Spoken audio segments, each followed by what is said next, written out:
Okay, right then. So, generally the people who come see me for treatment for back problems, stuff like that, when I get them into a yoga class and we start to look at what's changed, invariably there's a pattern, there's a regularity about people who've become sedentary. They're in the workplace all day, sitting on a computer, and it affects them badly. So we're going to look at the muscles then in the legs today, which are badly affected by spinal problems. It might be a situation where you've got sciatica from a bulging disc in the low back. It might be that there's a trapped nerve and where you're getting shocks down the legs. It could be lots of different things. But generally the pattern is that people who suffer these conditions, they lose blood flow, and with that loss of blood flow, there's muscle degeneration, weakening or shortening of the muscles in the legs. So we're going to go through it, all right? So, one of the main ones then to begin, adductors, these muscles in here. Again, if you sat down on a computer all day long, these are a muscle group that you stop using and they tend to get tight, right? So, we do side splits to loosen them. Okay, so you've got a choice of how you want to do this.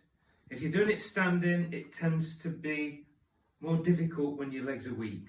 So if you're just starting off trying to turn yourself around from sciatica or something like that, it might be a better idea to come down onto the knees. Okay, so lean forward, take the weight off the legs.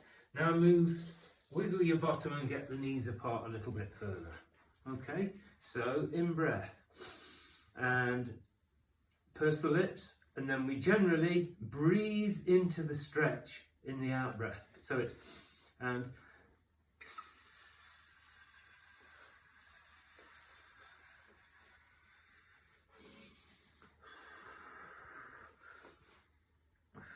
then if you want to work them harder, lean forward, breathe in, and go again. Drawing your bottom down as close to the floor as you can, bit by bit by bit. Breathing out. And hold if you can. Okay, that's good. Or adversely, when your legs start to get a little bit stronger, then doing it standing is even a more powerful posture. So side splits we call this now. So again, heels on the edge of the mat, lean down, bend your legs if you need to get to the floor, and then what we're doing then is leaning forward, taking the weight off the legs, breathe in, and then trying to lock those knees, legs straight, and breathe out into it.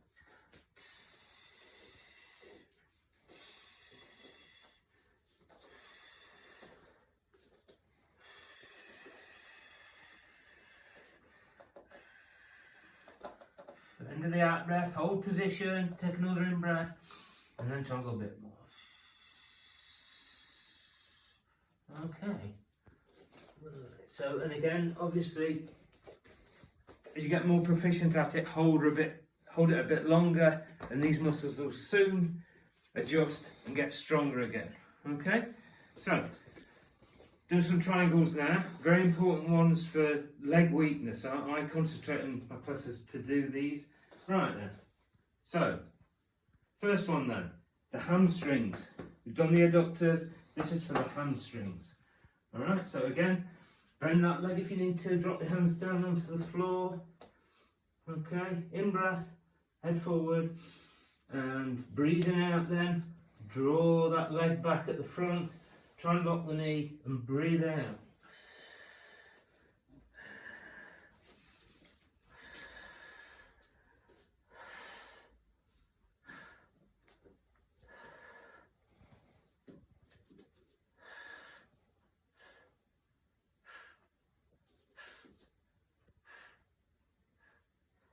Okay, and again, hold for a minute, 2 minutes, build up bit by bit, and then obviously do the other side as well. So that's the hamstrings, adductors and hamstrings. Now we're going to look at the hip flexors in here. Okay, so we're doing triangles. We always start off with the heels on the edge of the mat, Equilateral triangle here, equal size, 3 sides in length, and what we do then is 90 on the front foot, 45 on the back. We do that with all triangles. Okay, so in breath, and then raising the arms, and breathing out, drop down to that front leg. So this is good for the hip flexors, it's also good for the quads as well, to strengthen up the quads. So you'll notice when you start, you'll be up here, the leg might be in spasm a bit. Don't worry about it, just keep trying, and bit by bit, as these get more and more opened, you'll be able to drop down a little bit further and a little bit further. And then we're going to try and hold the posture. So, again, 30 seconds is better than 20. A minute is better than half a minute. 2 minutes is best. So you gradually move down, bit by bit. If you're not very strong in the beginning, you might find that too much. So what we do is use something to lean on. In breath. And then you're able to open up, open up, in this case, the hip flexor without all the weight that would normally be on it. You're sharing low with your upper body, gradually acclimatizing in this position. And again, the other side too.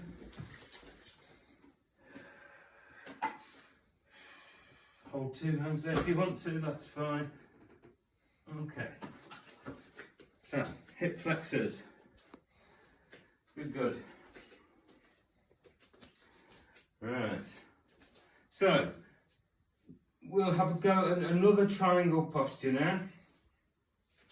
So, same starting position like so, heels on the edge of the mat, equilateral triangle, 90 degrees round on the front foot, 45 on the back.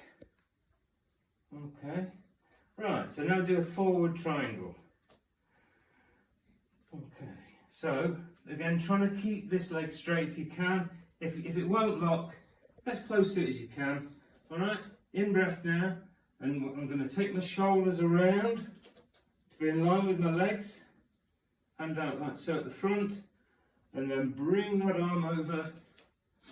In breath, and then try and keep this leg locked here, this knee. It's particularly good for the locking mechanism of the knee, and for that matter, the back of the hamstrings. And again, if you have to, put your hand onto your leg, helps to share the load again. It's better to actually have the hand in free space like that, and it's putting greater load on the back of the leg and strengthening it up.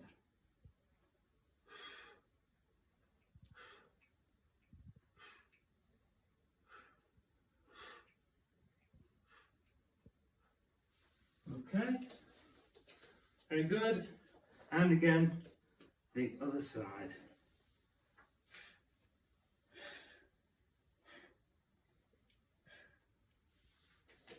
Okay, right, so